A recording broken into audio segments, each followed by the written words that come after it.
embark on the Great Canadian Farm Tour, it is important to acknowledge that we are on the traditional lands of Indigenous peoples. Agriculture in the Classroom Canada recognizes and honors the enduring presence of the diverse Indigenous communities across Canada, including the First Nations, Métis, and Inuit peoples.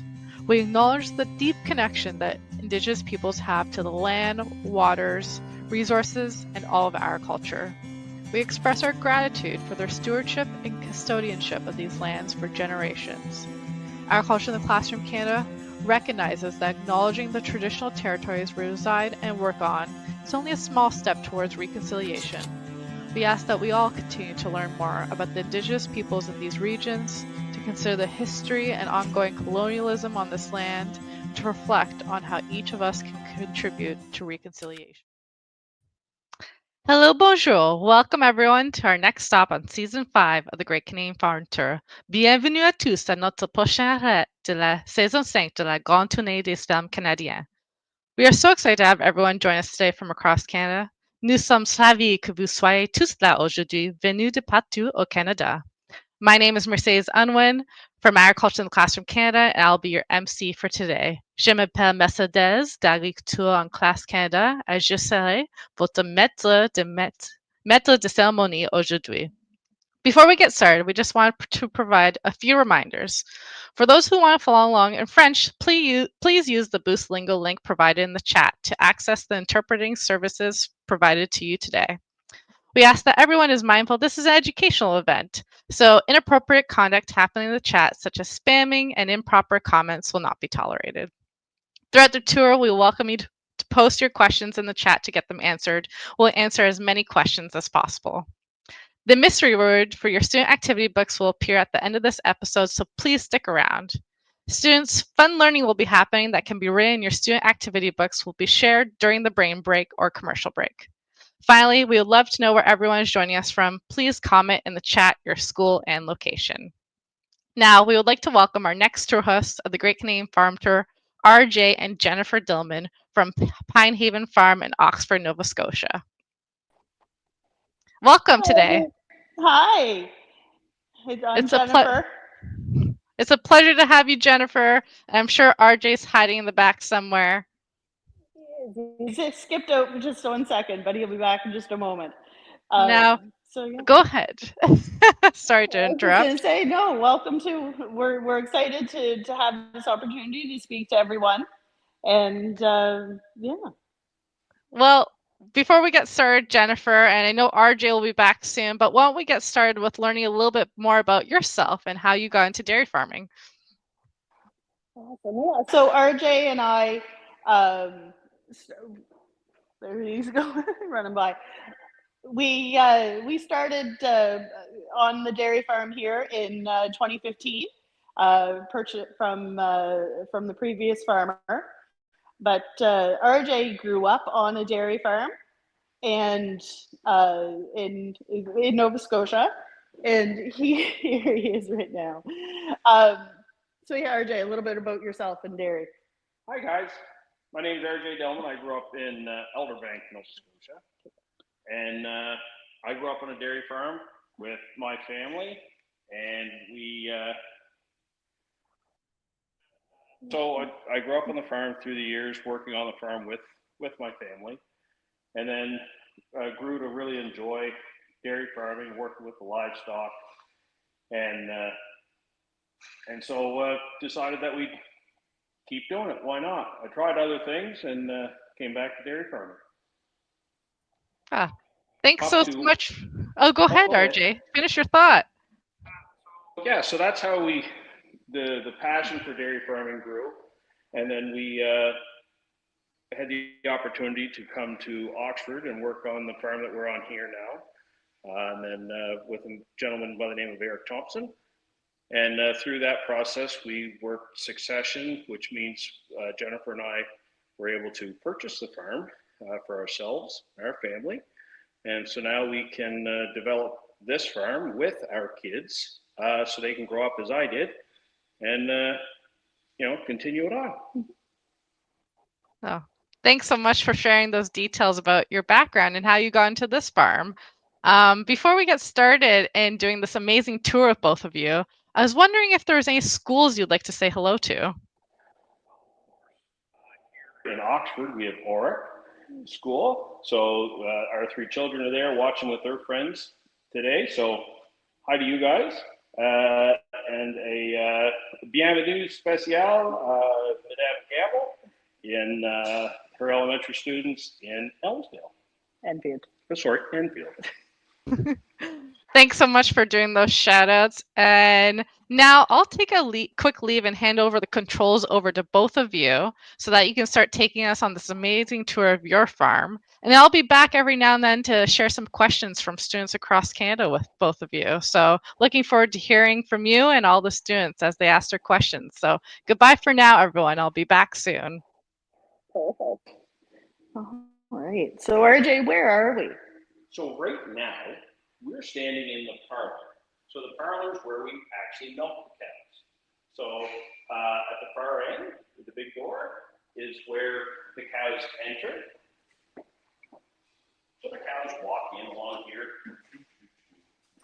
And then when we're all full, so we put 8 cows over here. So when we're all full, we prepare their udders. We use these dippers, and we put iodine on the teats, and then we use paper towel and we cleanse them, just like washing your hands, because we don't want any germs in the milk, because we want to make nice, clean, healthy milk for you guys to drink, put on your cereal and have your cheese. So then once the cow is prepped, she begins the process of letting her milk down. So when we do that, then we don't have it turned on right now, it can be very noisy and difficult for you guys to hear. So then when she lets her milk down, we go, and then we attach the milker to the cow's udder. So a cow has 4 teats to the cow's udder. And then when she's all done milking, the milker knows through flow controls that she's done milking, and the milker detaches from the cow. And then we go and we administer another dip of what's called a post dip, and it has like lanolin and stuff in it. It's like what you have in your hand lotion to keep your hands soft, because we want the skin on the cow's udder to stay nice and soft and supple. And it also has iodine in it to keep it the germs out. That is we're in the parlor. This is called a parabone parlor. And on these screens, there's technology. So when we milk the cow, all of her information goes to the computer. And then we'll know how much milk she gave and how long it took her to give her milk. And it adds it all up into her cow profile, like Facebook for cows, kind of. So then we can always keep track of how the cows are performing. And we know if a cow is not feeling well, because it'll show that her milk is down a little bit, and maybe it has pedometers on it too, just like your phones or your eye watches and that kind of stuff. So it keeps track of her activity through the day. So if she's not feeling well, she's going to walk less and lay down more. Farmers that, Mora's not feeling good today, we better go hunt her down and see how she's doing, maybe take her temperature and that kind of things. Because we're not just farmers, we're also veterinarians too, to some degree. We have, because our cows can't tell us if the tummy hurts, we have to figure it out. So how long are they in here? RJ, go ahead. RJ, I have a quick question for you from Brock, who's wondering how many cows can you milk at one time? We can put 16 cows in here, so 8 on either side. So, and the cows are usually in this room for about 10 to 15 minutes. So they're not in here for very long, excuse me, each day. So they'd be in this room for 20 minutes to a half an hour a day.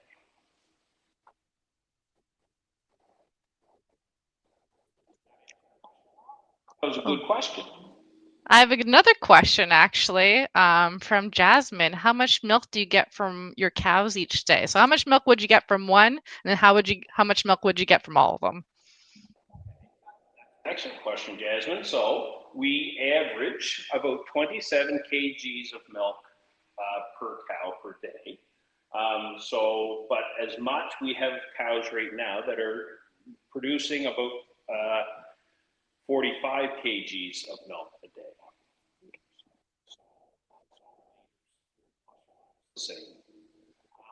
totally on our farm, each day we ship about 1,600 liters each day to 1,800 liters each day on all of the cows. I say every 2 days because the milk truck comes every 2 days is when they show up.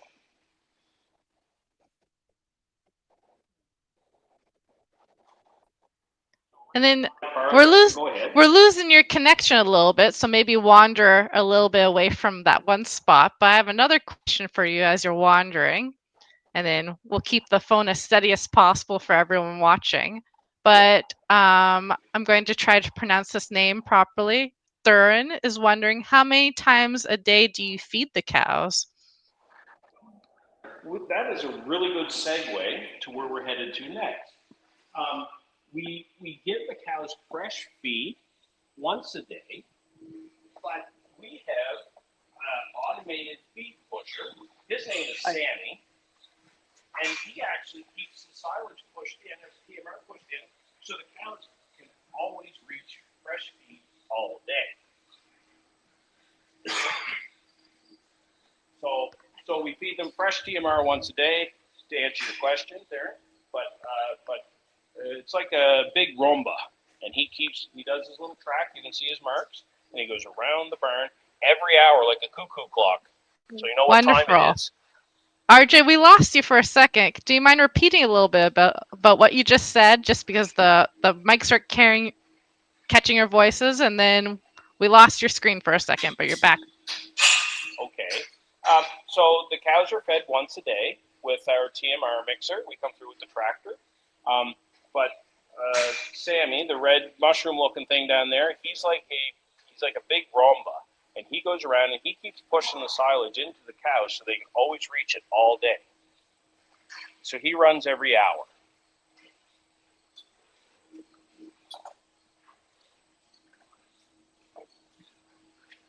Did the mics work that time? Yep, you're good. And while we're just, we have another question for you. Is how has dairy farming changed since you were a kid growing up on a farm? And this is from Miss Gouthro's class, from grade 4-5 split class specifically. That's a really good question because I consider myself being young, but maybe I'm young at heart. I've been around dairy farming for actively my whole life, so I've seen it change a lot in my 43 years. The technology today has come ahead a lot. You can see the cow that's getting herself brushed by the brush. When I was a kid, that was unheard of. We would brush all the cows by hand. With the freestall barns, you can see the blue stabling. That's all plastic to keep the cows from hurting themselves on the steel stuff. So technology has brought agriculture, dairy farming ahead a lot, and as well genetics. It's not just the things that we buy and build, it's the cows that we work with as well. And that was a great question. And then as we're bringing up another question, I'll just ask that both of you stand a little bit closer together so we can maximize your sound. Yep. And then for this question, it's from Jordan, who's wondering, do cows always have spots on them? He's specifically black spots, but I see that we have kind of a different breed of cows here. So what's the breed that you have, and what other kind of breeds do you see for milking? Well, the cows that we have are Jersey cows. So they're a smaller frame cow. They produce really good butter fat and protein in the milk. So primarily brown, different shades of brown. You can have some white blotches on them. We have a cow named Siren and another cow named Heather. They both have a little bit of white. But the black and white ones with the spots that you usually see are called Holsteins. So they're a lot larger cow, but they produce a lot higher volume of milk. Perfect. Your sound quality is great, and I'm loving this view of your beautiful cows here. So and this time, go ahead. Oh, go ahead. We have actually one more question, and then we'll just do a little bit of a brief wrap up before we go into our commercial breaks. So this one question coming in from Jan is, do the cows milk more or less during different seasons? So does heat stress affect them when it's summertime? I appreciate that question because you are right. There is some seasonality to their milk production. Cows generally like around 4 to 7 degrees Celsius. So this time of year, they love it. You can see the cows laying out and they're just maxing and relaxing. But you also see the large fans we have in the ceiling because they enjoy a lower temperature. When it does get hot outside in the summer, they really do mind the heat. So these fans, they blow really, really hard during the summer. And the sawdust you see on the beds, it'll even blow some of that sawdust down the barn. But the cows just love it. That was a great question. Just like we don't want to do much when it's really hot out, the cows don't like it when it's really hot out either. So we'll just Exactly. wrap up a little bit with you, RJ, and then we'll go to our commercial break. So share your final thoughts, RJ.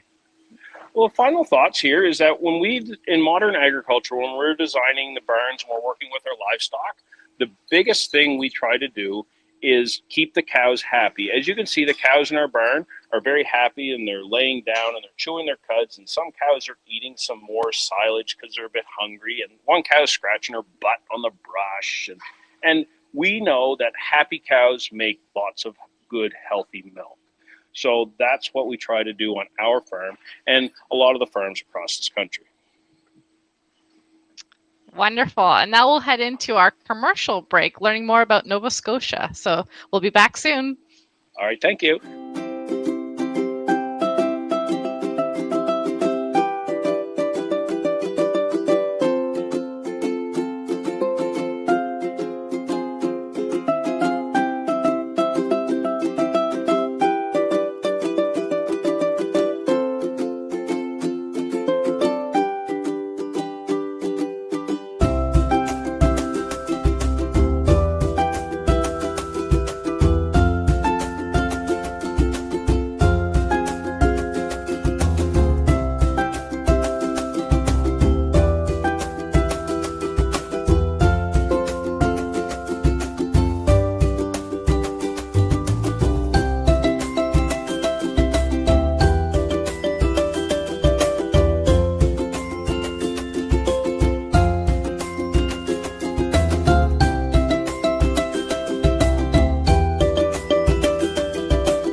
And we're back with RJ and Jennifer, and we're in a very special spot in her barn that we'll love to talk more about. So we're going to switch it over and we'll make sure that they stay as close as possible so you can maximize hearing them. And we'll snuggle. All right, so we are in with our baby calves. So this is where all the calves come when they're on milk. The calves are all fed milk for about 80 days. So they can come in here with all their buddies and they hang out in a nice fluffy straw pack. And then over here on the far side, as Jen gets to it, is our automated calf feeder. So it's like a milk bar. They drink their milk as they want to. And yeah, so as they please, they drink their milk. So the calf in there, you want to go closer, Jennifer, you can see the calf actually nursing the nipple.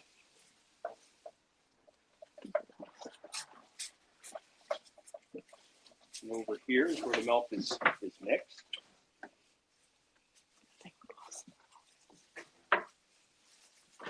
Wonderful. As we're looking at this very cute calves, we have a question from Chloe, who's wondering, how many cows do you have in all? In total on our farm, we probably have around 170 cows altogether, ranging from age from just born to our oldest cow is probably 8 or 9 years old.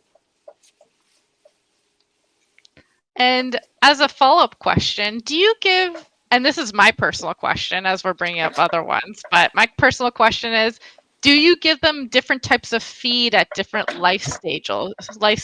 So they're eating differently as they grow through their life cycle? Yeah, that's an excellent question. Just like us, as we grow, we have different nutrient requirements. So when the calves are on milk and young, they're primarily on milk. And then you can see there's a little bit of hay off to the side here by the kitty cats. And as they go through, we change what we feed them. Because right now they're a very high energy diet. And then when they get a little older, they don't need as much energy. It's more forage and that kind of stuff. So, and then once they mature into milking, the milk cows are fed very different than everybody else. Okay, wonderful. Thanks for answering my question. And then we have another question for you from Ellie, and she wonders, where does the milk go? So is there other people helping you in the process of getting milk to that table? Yes. Well, when we're done filling the milk tank, the milk truck comes every second day, and they haul it to the dairies that place their orders with our marketing board. So it could go to Sussex, it could go to Truro. So it goes to a dairy, and through there they go through the different processes of making the milk, the cheese, and the yogurts and stuff. So there's a lot of moving parts to provide the milk that hits your table. That was a great question. And I know we're just leaving the calves, but I wanted to make sure that this was shared with me as of today, that RJ and Jennifer, you had a calf that was recently born yesterday, right? Yes, we did. I came to the barn this morning. I knew there was going to be a calf come through the night, so I put the mummy in a pen with lots of straw, and she had a bouncing baby girl overnight. Oh, that's so exciting to see that you got a girl. And this is something we wanted to share with everyone, that there's an activity in your student activity books where you're able to write a letter to the farmer. So we're asking all of you that when you're writing your letter to RJ and Jennifer and sending it over to us, that we want you to decide what the name of the calf's going to be. So please write down some ideas around what the name of this calf could be. RJ and Jennifer will choose the name and we'll share it on social media in the next couple of weeks. And we have some congratulations coming in on the baby calf. So well, thank you very much. Is this her right here? This is her right here. So if you guys want some context to where the name to go with the naming, her mummy's name is Mimi, Mimi, and the baby, her dad is named Ghost. So with Halloween coming up, I'm sure we can come up with some pretty creative names for this little calf. And we have some happy birthdays coming in. So we look forward to seeing the creativity coming from everyone when they write the letters to RJ and Jennifer, deciding what that name is going to be. And then as a follow-up, how many calves do you generally have? Do they usually just have one? Do they have twins? Do they have one a year? Cows mostly just have single calves. They can have twins. Triplets are more rare. Quads, quints, you can get right up into it. But twins aren't unheard of. They're semi-common, but mostly singles. That's great. And I actually see some comments coming in from Jocelyn, and they're saying that we think her name should be Boo. So please write that in your letter to RJ and Jennifer so that it can be a contender in the name being selected. And now we'll bring up another question to share with you. And this is from a grade 4 class in Nova Scotia. And they're wondering, how much is your largest cow weigh? Well, as I previously said, the Jerseys are a smaller frame breed. But our largest cow would probably weigh about 600 kgs, so 1,200 pounds. Holsteins are a lot larger. They would probably tip the scales closer to 1,000 kilos, a big mature cow. These calves, like if you want it for context, our new little calf, she probably weighs about 40, maybe 50 pounds. So 20, 25 kgs. Wow. Now we're going to bring in some couple more questions before we finish off with RJ and Jennifer. And this class is wondering why some of the calves have yellow tags on them. So we saw some yellow tags, and I think that's a great question. I appreciate your observation skills. You are paying attention. Thank you. So the yellow things in their noses is so they don't suckle on each other's udders when they're in these group pens. They can create that habit, and it damages their udders, and we don't realize that their udders are damaged until they're 2 years old and fully grown. And at that point, we have a lot of invested into these animals. So we put the yellow paddles in their nose so they don't create the habit of cross-sucking, it's called in the industry, or cross-nursing on the other calves. Wow, that was a great question. And we appreciate your observation skills, as RJ noted. And we have another question coming in from Dante. Well, actually, it's not a question as I'm reading, but he wants to compliment you on your cows. He said they look very nice. So we always appreciate compliments. Thank you, Dante. Appreciate it. We work as farmers. We work very hard, and we do appreciate when our work is recognized. I'm just going to do a brief shout out actually to 4-H, because if there's anybody interested in judging and showing their dairy cows, that's actually an option. And I believe both RJ and Jennifer, you're very involved with 4-H, aren't you? Yes, we are. We're both leaders with our local 4-H club, with a lot of really good 4-H members and 4-H parents, because it takes a team. And we last year there was 17 or 20 kids that borrowed 4-H calves. So they came to the farm twice a week, and they put a halter on the calf, and they taught the calf how to walk, and they washed it, and they gave it a haircut, and yeah, it was really cool. And the calves really, really enjoyed it. Yeah, so if anybody's interested in after school kids programs where you get to show cattle and see how nice you could make your cattle look for judging, that's something you can do. And now we're going to segue over to a question. Ada is wondering, why do cows have 2 stomachs? Well, actually, cows have 4 stomachs, and it's through that process they are very efficient at digesting forage.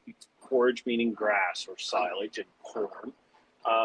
So that's how their stomachs work. They actually eat. Well, she's eating now. Mimi is eating, and she'll take that in. She'll chew it up and take it into her stomach, and then it's called regurgitate, and she'll bring it up, and then she'll chew it the second time. So then when she swallows it the second time, then it passes through the rest of her stomachs. So there's 4 stomachs in a cow. Pretty complicated rig, really. Wonderful.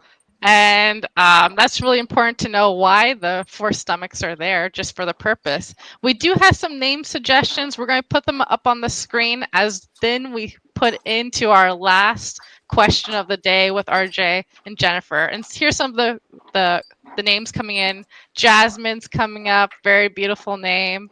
So we appreciate everybody for your ideas. Cows are so cute is another comment. Maybe cute is a name that could be used. And very beautiful cows being shared by Jasmine.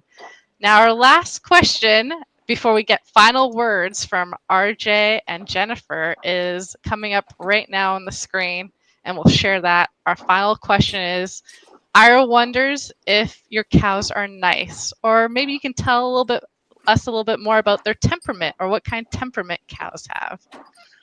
Well, I appreciate the question, because our cows are our friends here on the farm, and Jersey cows are very curious. You noticed when we went out into the freestall barn with the milk cows, they were sniffing and rubbing on Jennifer and all this kind of stuff. But our Jersey cows are very curious by nature. As far as a fight versus flight response, the cows do have a flight response. If you were to startle our cows, they would run first. But no, they're docile and very social and very curious. So sometimes when you're farming, that's a good thing, and sometimes it's frustrating. And It's great to have that question because, like we all have different temperaments, so do cows. So we all have different characteristics. So the last question, I know I said the previous one was the last question, but I'm just curious about the answer to this one, and then we'll wrap up. Someone is asking, do cows swim? Cows do swim. I haven't seen a cow full out swim myself, but they say they look like a hippo. All you can see is their nose and their eyeballs sticking out of the water because they really aren't that buoyant. Buoyant means their ability to float. They go in the water and they're pretty much a submarine with up periscope. It's kind of how they swim, but they can. Oh, wow. I really love that question, so I had to slip it in there. Thank you for answering it. We have more names coming in for Hershey. Now that we're wrapping up with you, RJ and Jennifer, are there any final words you'd like to share with everyone? Well, I appreciate your plug for 4-H. 4-H is an incredible program. If anyone ever has the opportunity to enroll in the 4-H program, please do. It offers lots more than just working with animals, for personal growth and experience. And as far as agriculture, I really appreciate we took this opportunity. Thanks, Zosha Fraser, for presenting this opportunity, and Jacqueline, and for facilitating this. If you want to know about agriculture, ask a farmer. You can Google it, but if you have the opportunity, always ask a farmer, because we love to interact with the public and educate the public on what we do. Because what we do is a long days and stuff like that, we don't necessarily go beating our drum. We're very modest people, but we do appreciate questions, and we always take the time to answer them. Open farm days, if you ever hear of open farm days in your areas, please go. They're very, very educational, very interactive, and your fairs, exhibitions, and that kind of stuff. I was just going to add that. So we always strongly encourage everyone, get involved in agriculture. There's so many ways to do it, whether it's going to your local farmers markets and asking questions to your farmers there, going to your local fair, or just kind of going around and dropping by a farm. Many are very, very supportive of having you there if they're able. Not all can, for different kinds of reasons, to keep their livestock safe if they have any. But we encourage you to continue to ask questions. And then if you want to, if you're interested in pursuing a career in agriculture, there's plenty of farms looking for help and offering ways to get involved. So thank you to RJ and Jennifer for doing this tour with us today and answering some important questions with students across Canada. I hope you all learned something new today. I know I did. And before we close off this episode, and thank you for waiting patiently, I'm excited to share the mystery word for today is crumbs, or miettes en français. So we'll just have the mystery word pop up on the screen, and that's going to go into space number 4 in your mystery sentence in your activity books. Don't also forget to write your letters to RJ and Jennifer, including what the new name of the calf should be, and sending them over to us.